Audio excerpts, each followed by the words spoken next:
Coming to you from inside the House of Masks today, getting ready for PALEFEST 3D with this guy, AJ Good. More details in just a moment after this from Classic Brands. When we talked about PALEFEST, we were up in our studio at the Litter Media Loft, but I like being in the atmosphere that you have here. It just makes sense. It does. It's the season for it. The event is all about it, and you get to be closer to me. Precisely. I like it. Yeah, hopefully this time you don't make fun of how I look. Every year Dan's in here saying I'm weird looking, and I get all dressed up for you, and so whatever. Only for those who are not accepting of what you look on a regular basis, right? Yeah, I look pretty. I take this off, and it's identical. It's amazing. It really is. He has no problem going into a bar or whatever and people recognizing who you are at that point in time. We want to take a moment to talk about this year's event, which will take place November 8th and 9th. You've moved locations. Moved dates and locations. Yeah. Yeah. So we had to. Getting away from the Halloween theme in some respects, but you're still close enough to it. Yeah, there's just a lot of prior obligations for people, especially like in our industry. There's other haunt shows and stuff that have been around for 20 plus years, so they're already like attached to that, and the vendors are busy getting Halloween orders ready for online orders or whatever it may be. So we pushed it back to allow more people to be able to come to it, and it just makes sense, and it seems to be working. So it's far enough away from Halloween that everybody's freed up from Halloween stuff, but it's not close enough to Thanksgiving that you're out of the spooky mood. And yeah, with that comes a bigger audience, and I'll tell you, we oversold the Elks last year for sure, so we had to move it to OUC. I'm a little bummed because the atmosphere at the Elks was so cool, and just it'll never ever be like that again. But it is what it is, growing pains, and I mean, getting a bigger spot, if that's like my complaint, then that's a good problem to have, I'd say. The Elks present such an intimate setting. Yeah. You know, but now going up to UC, you've got room to spread. You can get more vendors. Yep. You've got a Battle of the Bands starting on Friday. What time is everything getting up and running? So I believe that on Friday we're going to start somewhere around 2. I'm not sure when the first band will start playing, but I would say that it would be almost immediate. We're going to run those all day, and then we're going to end the Battle of the Bands with a headlining set by our buddies in Bather. They're the local band. They've been to every event that we've done that has music, so they're like the hometown heroes. So we gave them their own night, and then the next day we're going to start live music again, probably sometime around 5. Everything's subject to change. We're still working on stuff, so we're trying to figure it out as we go. We've definitely never gone all out with like the live music in a sense like we're doing this year. So we just noticed that last year the live music was everybody's favorite part. It was like the time that the vendors could relax and the patrons could relax and we could relax and just enjoy the show. So we kind of played into that a lot this year. And Chillicothe used to have proper Battle of the Bands at OUC, and we all missed that. So even the locals are like stoked about it. Yeah, because you're going, what, 20, 30 years back with Battle of the Bands in that regard. So how many bands is that still subject to change? I believe that we are between 12 and 15, depending. There's always like last minute emergencies where people have to change or cancel, but we've been very fortunate, and like anybody that has canceled, the spots have been filled immediately. So yeah, I would say about a dozen. And when you go through bands, sometimes you lose a drummer, you lose a guitarist, or whichever the case may be. Yep. But this is an event that you won't want to miss, because if you like alternative rock music, you're going to hear it. Yep. You're going to feel it. Absolutely. Yeah, you're going to be a part of it for sure. Last year, I felt a lot of the people during the event. Hey, look, my business partner Bishop's here.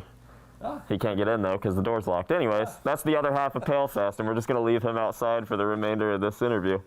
Perhaps our producer can walk over and open the door. Oh yeah, it's whatever. Imagine if I was ever professional ever for once in my life. It just wouldn't be the same. Precisely. Here's Bishop. Hey, bud. And now, maybe we can get Bishop on camera here in just a bit. Yeah, I would love that. How many people does it take to put this on? Because it has grown. It's gone from just this little intimate thing of you and just a couple of buddies, and now you've got people from all over the world coming to Chillicothe. There's always like a core 4. I would say me, Bishop, his wife, and then there's always like this one random shining star. So last year, I think we put a lot of it on the guy that actually did the art directive, Trash Bag Ghost. And I would honestly say this year it was the same thing. We got a new dude to do the art directive, somebody that we've been friends with for a long time. His name's Mark Nosler. And those are like the unsung heroes. Even though you're looking at their stuff, you're not really thinking like, man, I wonder who drew all this stuff or made the art and stuff. And they did so much more than just the art that we told them to do. They really, really go all out. So the core four that are like right at the top, and then we definitely have a group of 15 to 20 dudes that are like ride or die that we could count on for anything. So it's still very, very small, very intimate, and everybody plays their part, and then some. And it's really cool. It's really like family oriented in a sense of like those are my brothers, dude. Like they're really pulling it together. So, yeah.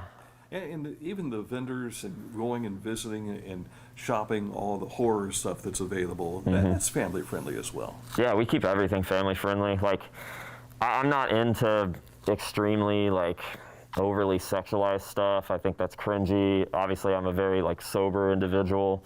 So we do our best to just make sure that there's no like over the top, weird, non-family stuff. And that's why we do like kids under 12 get in for free. And yeah, I mean, we're all family guys. I don't have a family per se, but I'm very like, yeah. This community is your family, isn't it? Yeah, absolutely. I mean, if you've seen them out on Monday nights riding around with bikes and everything, yeah, that's the kind of stuff you like to do. We really are a wholesome group. We don't feed into like the devil satanic stuff, again, like the sexual stuff, and definitely the big one for me is like drugs and alcohol. I want to keep that as far away as possible. Yeah. You're kind of like on the cusp of all that. I mean, there's a dark side to all that, but you're on the entertainment side. Yeah, it's like Alice Cooper, man. Yeah. He's a super Christian. Exactly. But he's like the scary cut my head off on stage guy. But it just works. It makes sense. None of that matters. Who cares? It's just fun. Your following has continued to grow, has it not? Yeah. Yeah. I mean, absolutely. You started out just having a few masks, and you started doing things on YouTube, showing people these masks. Have you pinched yourself? Because you've got hundreds of thousands of people that watch now. Yeah, I mean, there's definitely reality checks here and there. It's mostly with like the things that I get to go do now. Like me and Bishop just got back from Iowa a couple weeks ago, where we stayed with a Slipknot member and shot content with a Slipknot member, and I actually got to perform at Slipknot's festival. And while it was happening, it was like, yeah, that's cool or whatever. But then we got home and I was like, dude, what did we just do? That's our job? That's crazy. Yeah. And that's the amazing thing. This has turned into a paid gig for you. Yeah, it's a really weird made-up thing, and I'm grateful every single day for it. Yeah. Now, I know you're a tattoo artist, but what prior to this was your job? That was it. Tattooing was it. Now I haven't tattooed in months. Like, this really, really took over, and I'm fine with that. I'm totally fine with that. Yeah. And now he's got friends, like I said, all over the world, and the fact that they're coming here makes it even cooler. That puts you into kind of like the shadow of the World Heritage inscription. I don't know what that means, Dan. That sounds very wise, though. I'll take it. I mean, but the Hopewell and Bishop's laughing back. Yeah, here we go. He makes fun of the way I look, and then he insults my intelligence. He's like, I'm going to talk about the Pythagorean theorem, and AJ's not going to know what's happening. No, you're on the map, man. You're in with all this stuff that has been campaigning for 20 years to put together. Yeah. And finally, the inscription comes in, and you're in its footprint. We're so scriptured.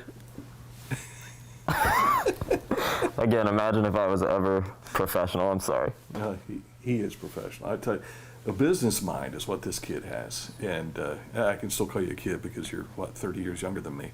But outside of that, it's amazing what you've done with this. Thank you. How you've been blessed to just be so cool. Yeah, I mean, the House of Masks stuff is one thing, but the PALEFEST stuff definitely would not exist without Bishop. He changed my whole concept of business and my attitude towards like just getting things done. And yeah, so we owe. I'm actually glad he's here. I do want to include him in this. Yeah, so come on over here, Bishop. We got to get you in on camera so that people realize you're a real person. So he's a figment of my imagination. I'm like, it's all Bishop, and he's like, who's he talking to? I swear. yeah, he's sliding around the camera now, even as we speak. So we got room to get through there. Here we go. So he is a real person. I am here. Yeah, I'm a guy. He's that guy. I'm really a person. I'm here. How cool has this been for you? I was just telling somebody maybe 25 minutes ago that we all work really, really hard. There's no doubt in my mind that everybody's put blood, sweat, and tears into every inch of what's gone on and what's happened. But man, dude, I'll tell you, once we linked up, it just kind of did its own thing. Yeah. It was like this thing that I know made everything easier on both ends.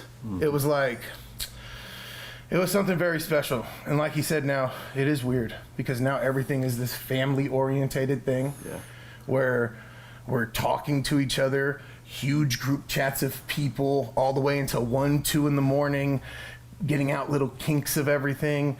And it's just a lot. This little idea that just was, hey, let's do this thing, and then suddenly it snowballs.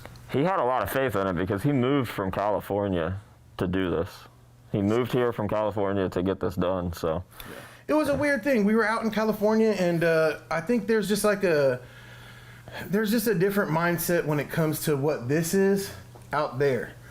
So like, we were doing great stuff out there, but it was kind of like looked at differently because we weren't in Miramax. Yeah. We weren't in a studio, and we weren't working for Paramount. And so it's like this thing where when we came out here, one of the first things we did together was Incarceration. Mm-hmm.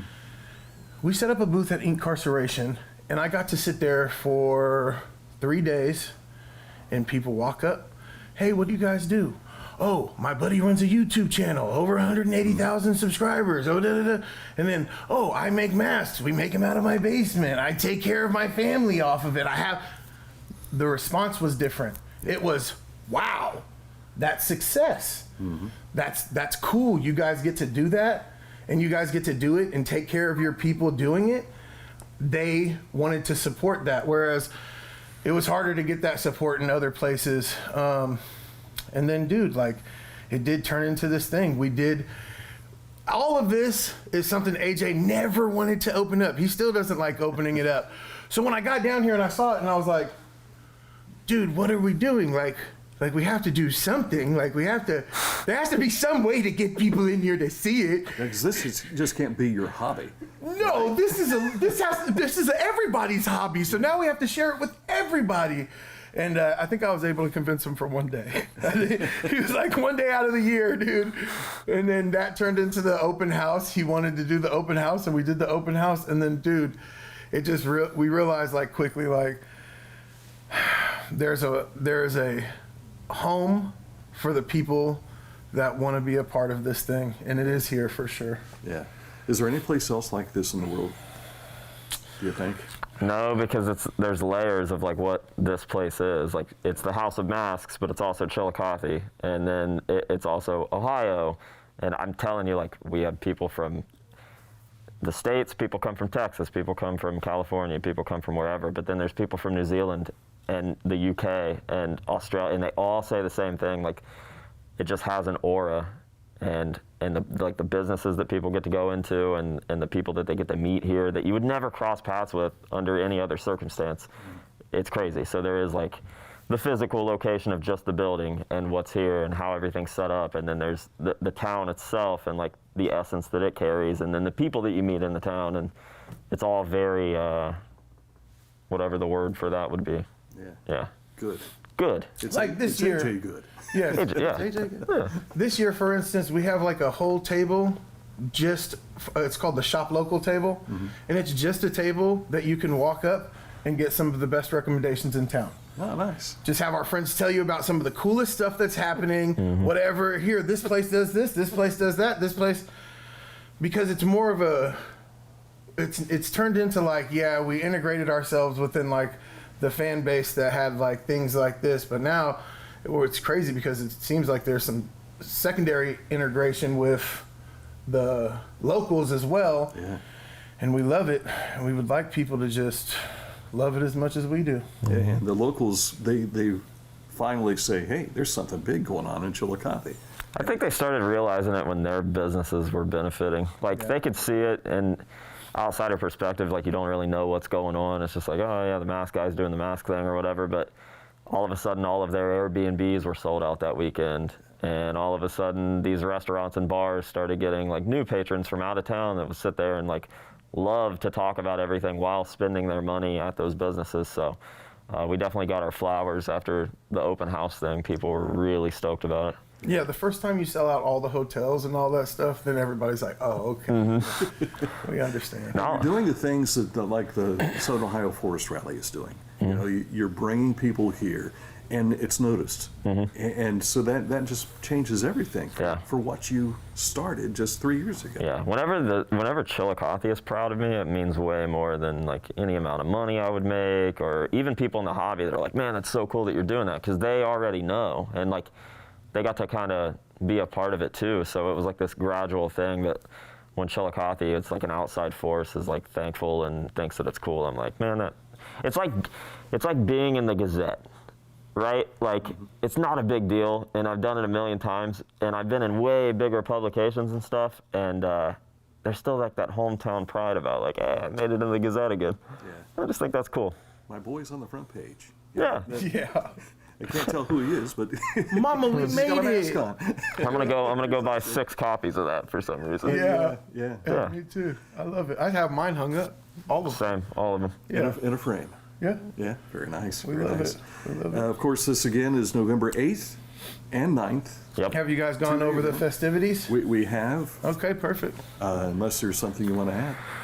We got the Battle of the Bands on the 8th. We've got just After party after that. the after party at 50 West.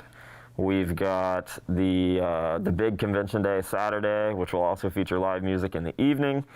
We've got Sunday is a cool day because we are opening the spot up for everybody to come look at, but we're doing it with the first ever House of Masks yard sale. Obviously, I'm a hoarder. I don't know if you guys noticed, but I've got some stuff to get rid of, and it's cool stuff that you're not gonna find even, you know, at your Spirit Halloween or whatever. We've got just so much vintage masks and cool old collectibles and the good stuff that we're gonna throw up for sale, and we're gonna make it cheap. We're not trying to like get rich. I just need the room. So House of Masks yard sale / open house day on Sunday, and whatever little fun stuff is sprinkled in on top of all that. It's the only place downtown where you'll see an open casket. With my corpse in it. Yes. Yeah. So you want to make sure you come down and see it. Again, November 8th, 9th, and then Sunday is the yard sale. Guys, thank you so much for your time. Finally get to meet Bishop and, of course, AJ Good. I'm Dan Ramey. Thanks for watching this edition of Litter Media Live.